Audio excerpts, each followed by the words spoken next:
Hi, welcome to FitTech Videos.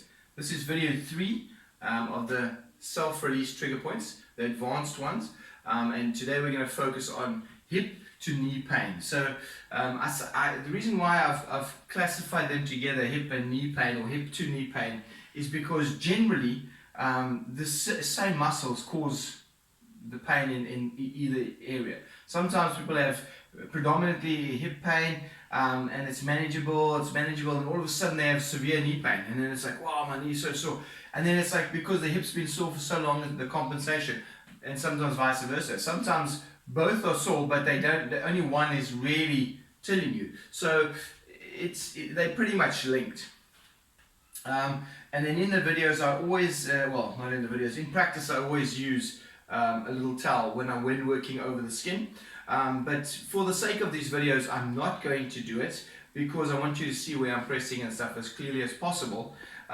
So I just like to mention that it is good to use a little towel if you can't use the shirt itself. So obviously with the quads, I've got shorts and short sleeve shirt. So if I have to work in the forearms or if I have to work in the lower part, I'm going to use a cloth. Of course, if I'm using a tool like a ball or a foam roller, then I don't bother with that. So just for that. Right, so hip and knee pain. Straight away I'm going to start with the psoas and the glutes. Those are important muscles. Then I'm going to go quads and hamstrings. And then very importantly the adductors, medial glute, TFL. And then for the knee pain, a lot of people don't realize that the anterior tib muscle in front and the calf muscle are very important as well and put pressure on the knee. So a lot of times when we have foot and lower leg issues, shin splints, plantar fasciitis, things like that, a lot of people don't realize that it can be because the hips are tight. So obviously people say, oh, my hips are out, whatever, need to go to a chiro, and great, chiros are fantastic, no doubt about it.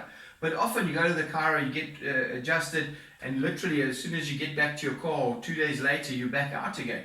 Because, and I think it's important to go for an adjustment, you know, I don't know, once every 6 months or so, but you need to also keep your muscles loose. And these self-release videos, that's the aim, is to let you help you to release yourself on a daily basis to keep yourself good.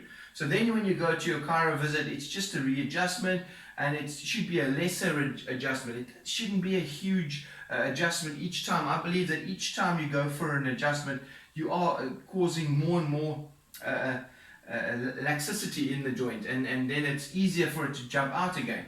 So that's just my personal opinion. It's not sort of medical fact as far as I know. It's my opinion, and I'm sure there are some medical facts out there that are similar, but I don't want to try and say things that I'm not 100% sure. But let's see, knee and hip pain. So where we're going is we're going to go first psoas. So like I said in the previous video, when we get into the psoas, I'm going to use the wall as if I'm lying on the floor. It's just easier for the sake of doing the video. So imagine I'm lying on the floor. I feel for my pelvis.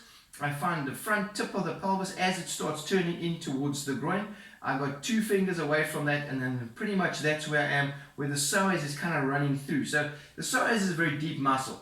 So you're not really going to get right on it, but you're going to be on top of it, on top of another muscle. So abdominal muscles above that.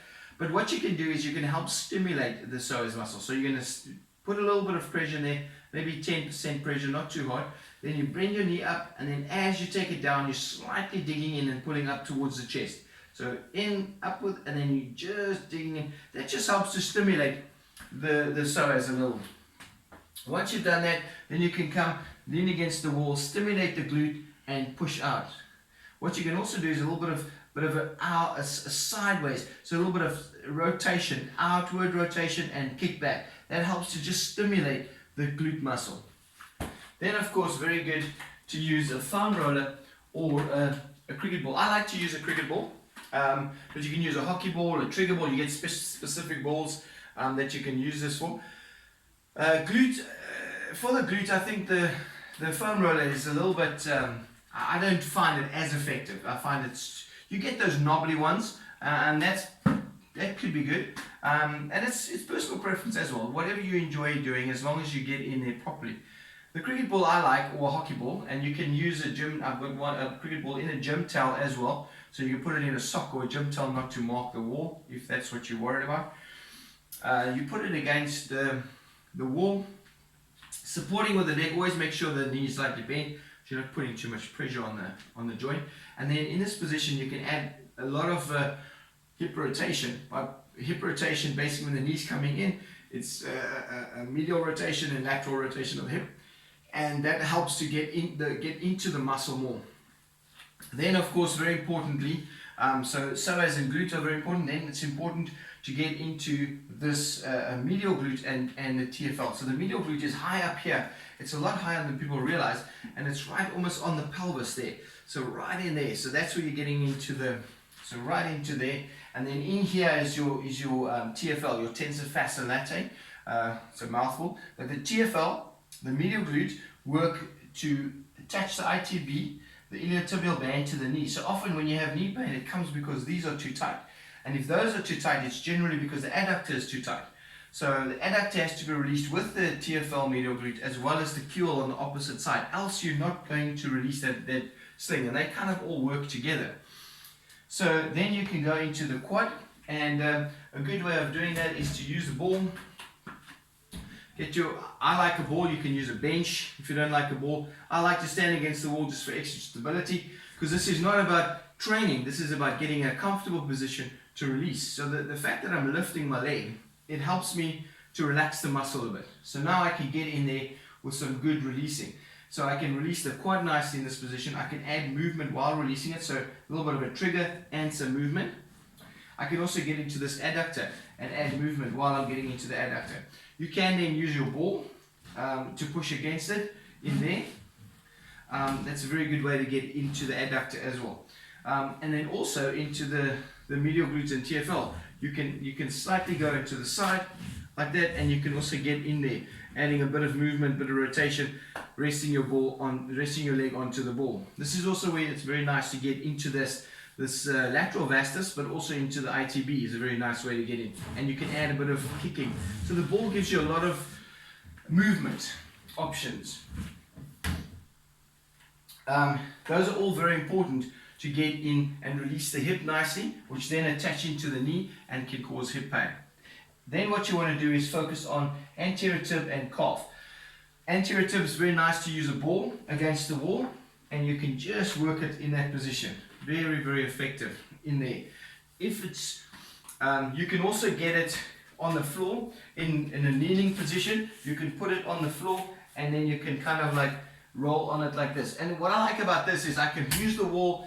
I'm on one knee. I'm not putting my whole weight on it. So that's a very good way to do it.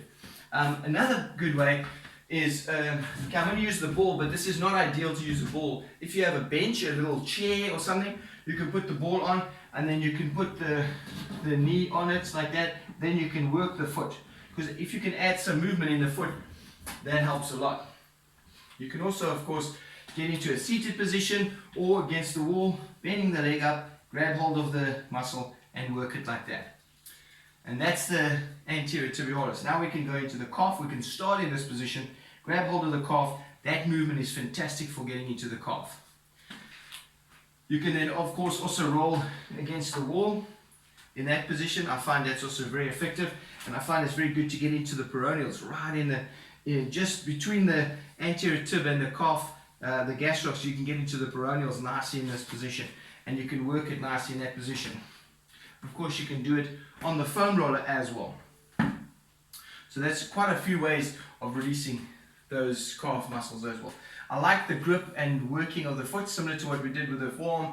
That works really well. And I like the movements on the muscle. And then, of course, the hamstring. We haven't forgotten about the hamstring. You get in there. I like to use a ball again because it adds movement. And here you can get right into that hamstring and really stimulate it. I find the hamstring sometimes a muscle that people always blame.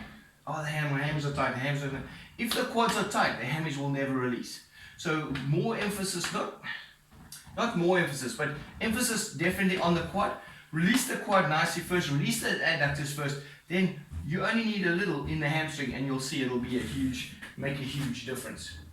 Then, of course, last but not least, what ties up the upper and lower body is the QLs. The QLs work with the opposite leg. So again, you want to get your hands onto the pelvis, stick them into the So right on the pelvis. So your hands are on the pelvis and then your thumbs are slightly above, maybe a centimeter higher than your hands. And then you're kind of adding some movement. And as you add movement, you'll feel the muscles contracting. So when you're standing on the opposite leg, the opposite curl will contract and vice versa. So as that muscle contracts, you'll feel it pushing against the thumb. Then you'll feel where the tenderness is. And then you'll work it a little bit. Not too hard. Never bruise yourself. That's the most important thing. Well, that's what I have to say about hip to knee pain. Hope that works for you. Thanks for watching.